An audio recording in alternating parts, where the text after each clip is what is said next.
Okay, so a quick video on line weights. Now, whenever I sketch to start with, I'm always using a line weight 1, which is super lightweight. You may hardly be able to see that. We've also got a second line weight that we can use, which is slightly darker.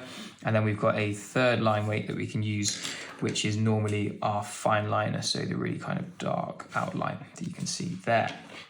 Line weights are super important to help the eye understand what is going on. So as an example, in perspective, let's draw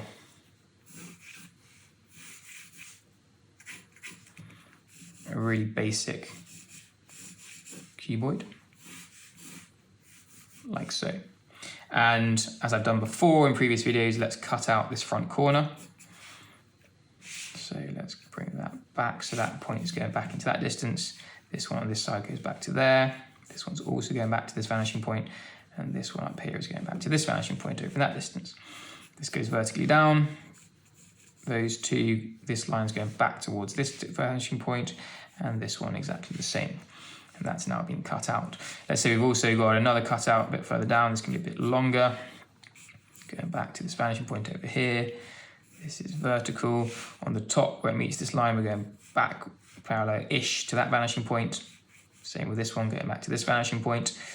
Join these up by going back to that vanishing point, and then vertically down like so until this corner goes back to this vanishing point over here, and then obviously the opposite for this vanishing point. That was quick, hopefully you understand that. So in terms of what we've got, we have got a really basic shape, but this is hopefully going to make you understand how we use line weights. All of these are technically a line weight 1, okay, and we can call that construction.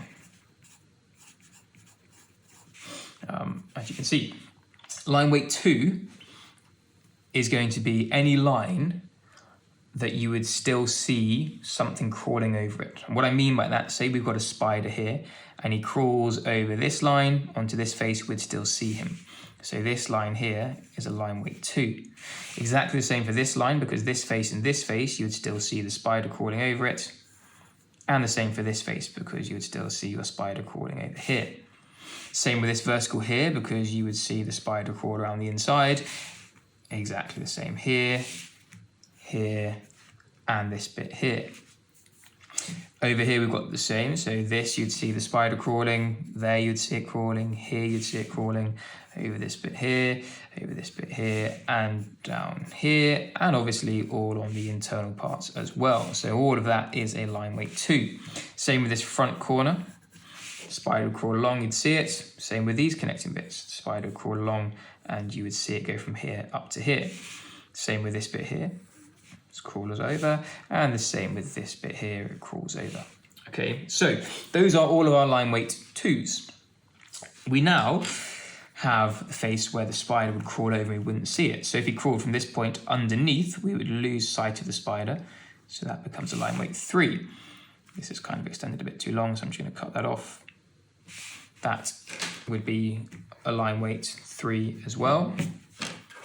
On the top bit here, this would be a line weight 3. And this would be a line weight 3. Obviously the same with these side bits, here and here and here. And this is where it can get a bit confusing, because now we have this line, and they are also a line weight 3, because our spider would crawl here and we'd lose it going around the corner. The same with this top bit here, we would lose it going over as it goes on the inside. Okay, that's helping the eye to understand what is going on. So if we had, I don't know, let's draw a little cylinder over here really quickly. It's not accurate.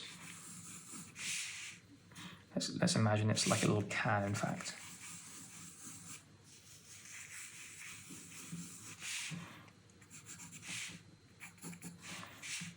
As I said, it's not accurate, so excuse the really fast sketching, but hopefully what you'll see in a second makes sense. And on there, I don't know, we've got like a little random top bit with a section that's been cut out. So from here, what we're going to see is, of course, all the way around the outside is a line weight 3, because we wouldn't be able to see the spider crawling over it, like so.